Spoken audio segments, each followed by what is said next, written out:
Hello,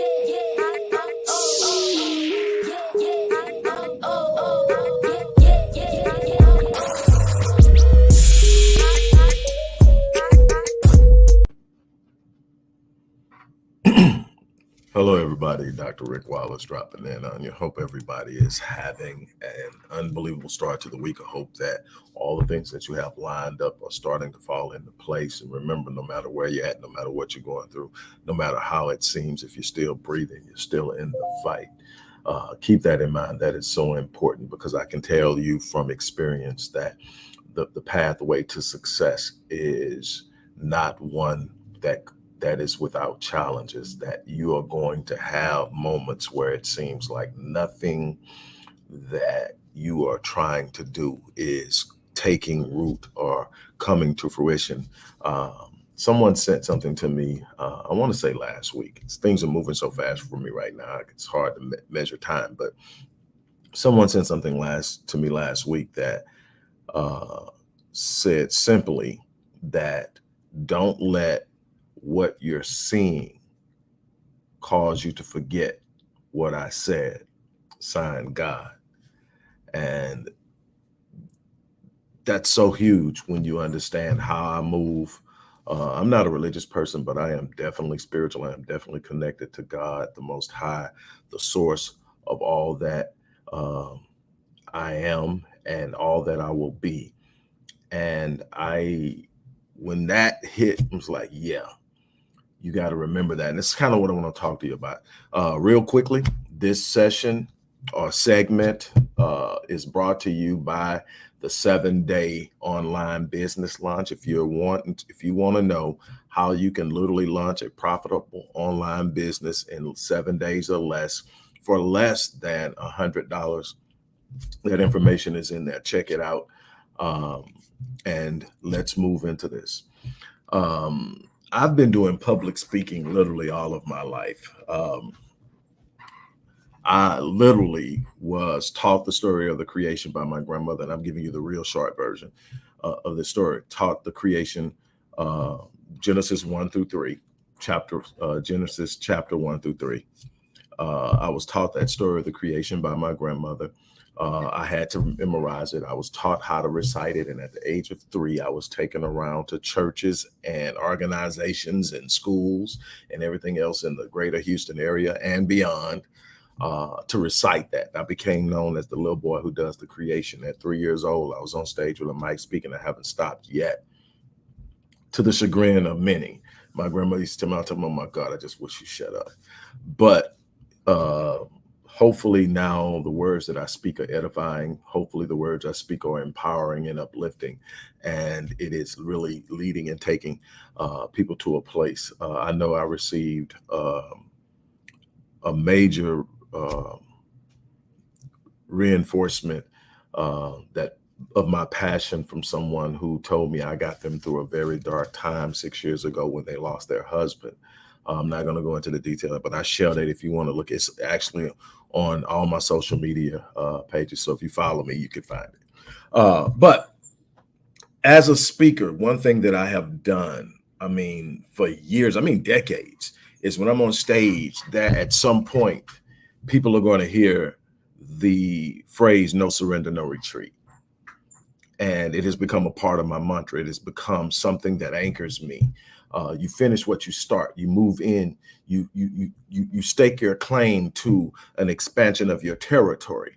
And you've got to understand that there are going to be forces moving against you, that there are going to be things that are going to happen that are going to move against you claiming that which is rightfully yours. If you go back and you look at Israel when they're coming out of Egypt and they are now tasked with the responsibility of going on into the land of Canaan, which is what? The promised land. And they are told that they have to go in and possess it, that it's theirs by right. Their name is on the deed, but other people are holding on to it and are not going to willfully let it go. You're going to have to go in and possess it. That was a metaphorical type, archetypical type presentation and it had literal meaning to them, but we look at it and we can see so many things in our lives that we must go in and possess. In matter of fact, anything that is worth having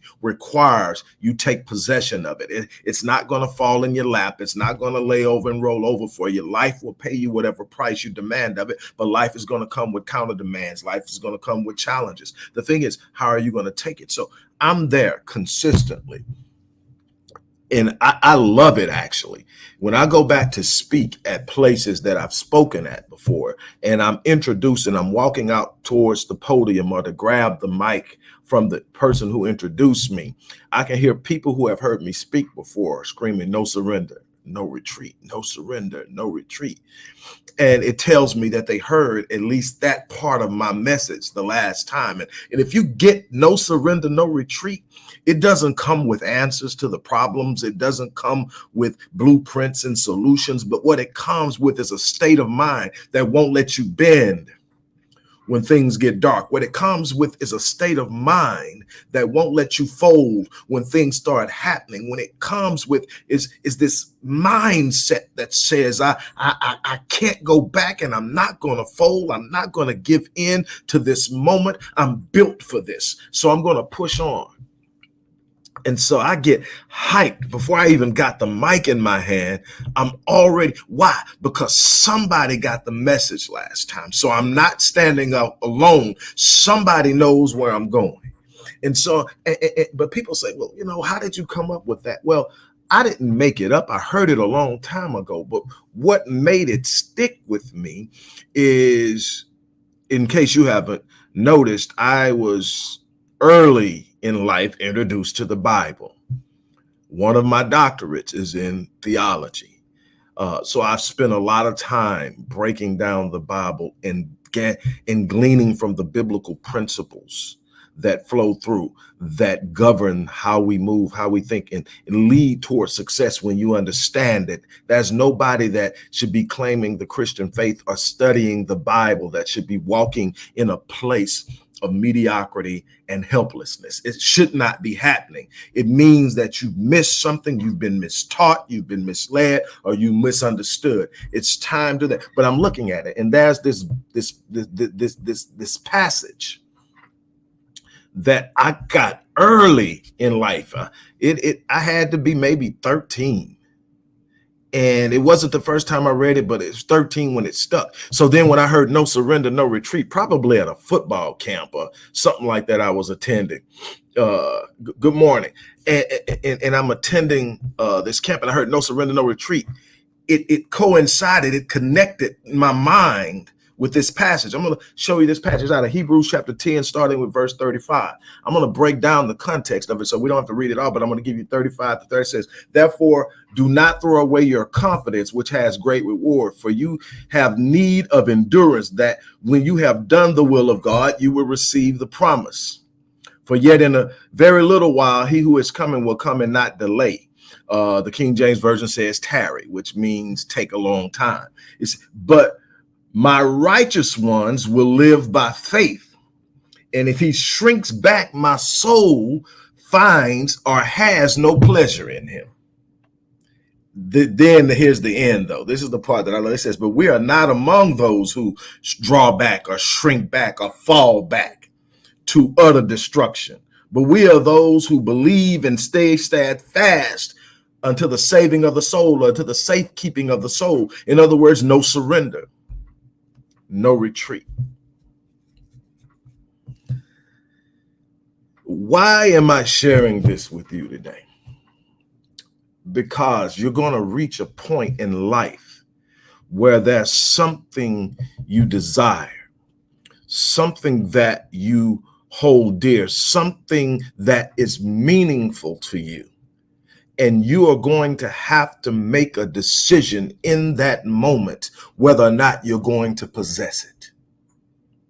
You're going to have to make up in your mind in that moment that you're not turning back. You're going to have to make up in your mind in that moment that nothing that you face from this point forward will turn you around. That you are going in and you're going to possess the promise.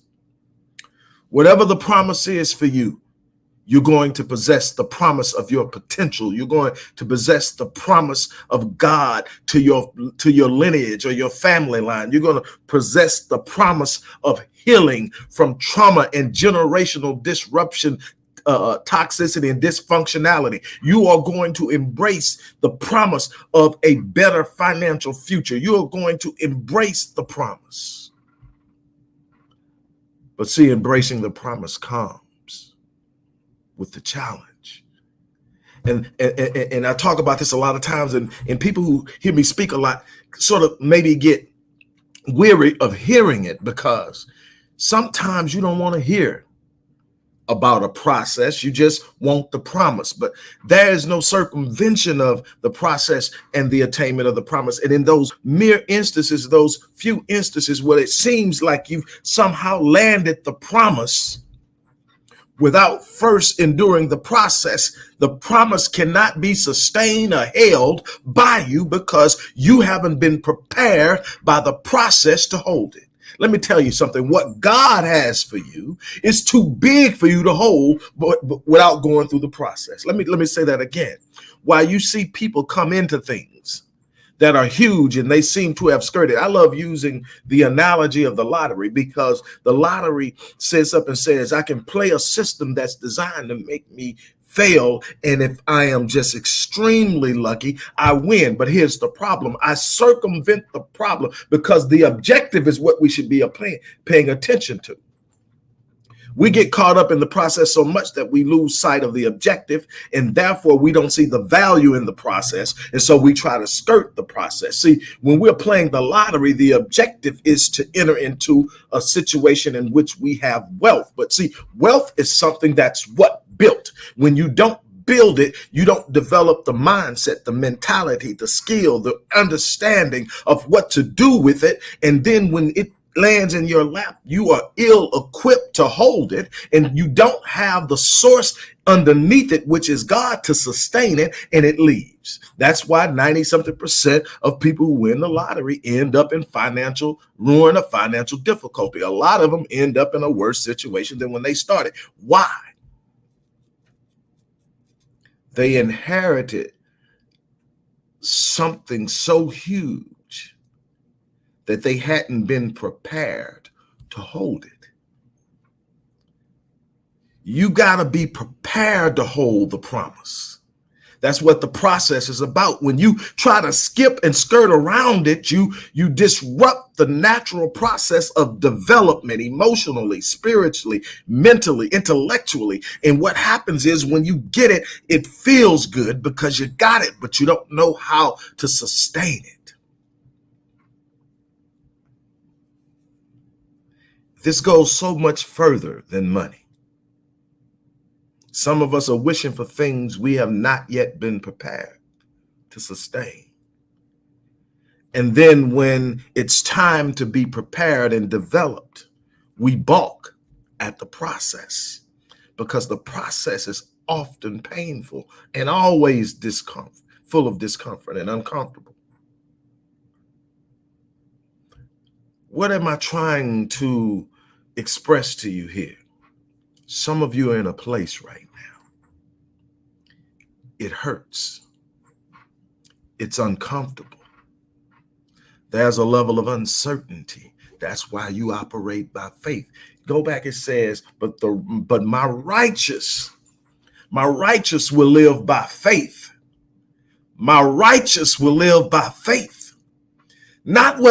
It's not until you step into the unseen that you even activate faith. I don't have to sit up and look at something in which I can reason with my intellect that if I do 1 + 1, I get 2. And if I do 2 + 2, I get 4. And if I keep going, I don't need faith.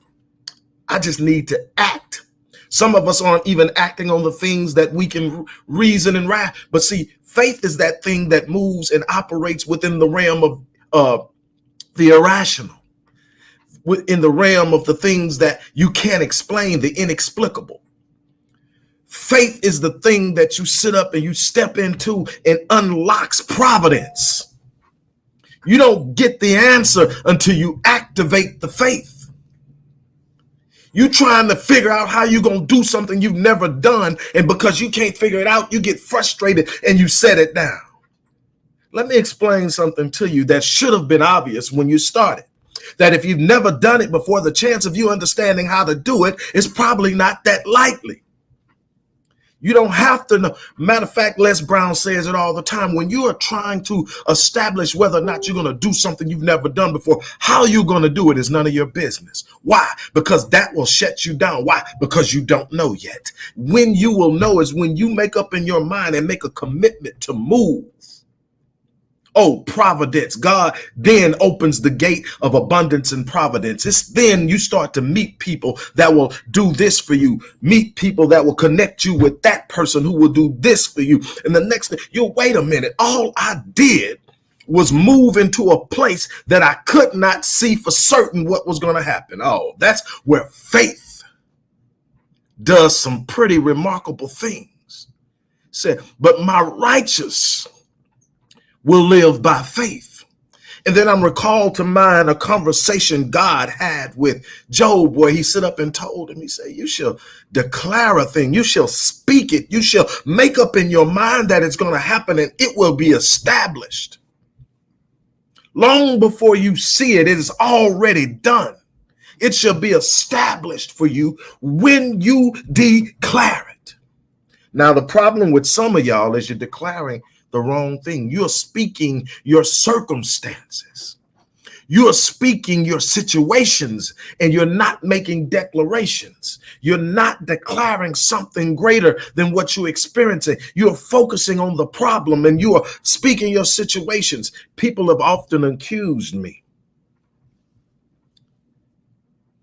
of being in denial. Some are accusing me of being in denial now. How in the hell are you smiling, Rick? I know what you're going through. How in the hell are you walking around and invested in the well-being of others when you are going through what you're going through? I've heard this especially a while ago when I was going through probably one of the darkest times of my life. And they said, your circumstances are dire, but you're smiling. I say, see, there's a couple of problems with your reasoning. Number one, you are caught up in the circumstance. You're looking at where I'm at. I spend 90% of my thought processes focused on where I'm going. See, you're looking at what I'm at. I'm looking at where I'm going, because when I focus on the destiny, it reminds me naturally that where I'm at is simply something I'm traveling through. And God has already promised me that he would take me through it, that it will only serve to build character and strengthen integrity. I ain't got a problem with that because I'm focused on where I'm going. Oh, but there's another part of the circumstance equation. See, most people get caught up in their circumstances. Most people are literally fixated on the moment and they can't seem to shake it, because whatever you focus on, you feel. So then, Rick, how are you dealing with what you're going through? See, I believe in the force of the Spirit.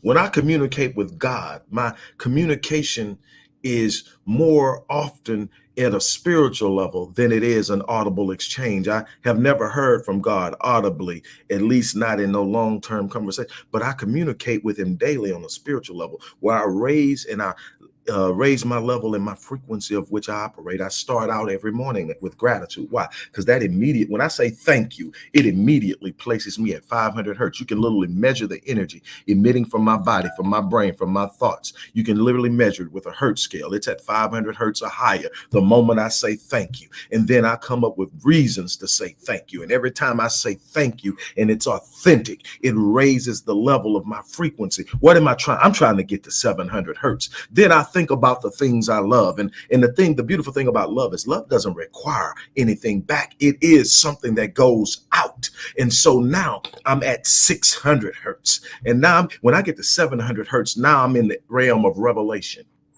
They say when you start to get to 700 hertz, most of the people that are there is because they're receiving new information, revelation. That's all new information is revelation. That's all it is an uncorking of something you haven't experienced intellectually yet. And now I'm at 700. And now I can hear God, not audibly, but in my spirit. And you know what God's spirit is communicating with my spirit while I'm in the middle of that negative circumstance? That ain't your circumstance. That's an illusion. There is no problem to the mind of God. There is no setback that can hold you to the mind of God. There's something greater than you. And so by the time I finish that communication, there's something in my spirit that disagrees with the circumstances. And I just keep moving. You wonder why I can smile. It's because I don't agree with the circumstances. You can't break me. You can't stop me. You can't turn me around. No surrender. No. When I read that, it was one part of that passage that I couldn't get by that made it stick with me. It says, my soul finds no pleasure in those who draw back. My soul finds no pleasure in I can't be a part of those in which I've got to keep pushing. No surrender, no retreat. I don't know what you're going through. I don't know what it is that you fear. I'm not sure about the source of your anxiety. I'm not privy to what's driving your depression. But what I can tell you is it is not bigger than God. Your source, your strength. The one thing that I share a lot is that there have been times in which I'm facing something so huge that it's almost like it's about to crush me. In fact, I went through something a few months ago that literally snatched the breath out of me. It took everything I could just to catch my breath. It took everything I could.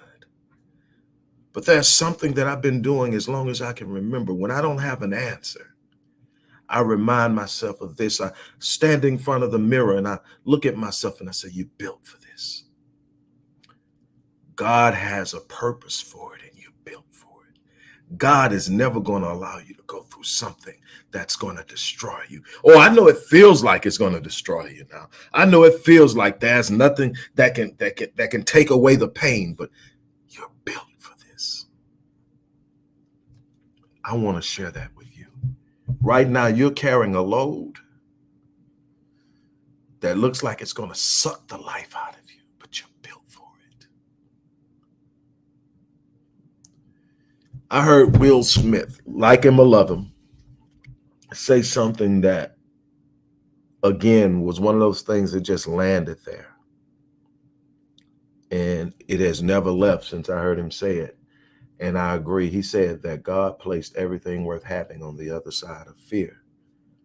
And what I've added to it is that on the other side of fear and pain, you're not going to get to the most precious things without moments of discomfort. You're not going to get to the most highest level of abundance without some frustration, some setbacks, some delay, some heartache. That's par for the course. What I can tell you is this. I have never been disappointed in what I found on the other side of pain and fear. God doesn't let you down. Whatever you have to push through, the promise on the other side is worth it. No surrender, no retreat. That's what I leave you with. God bless.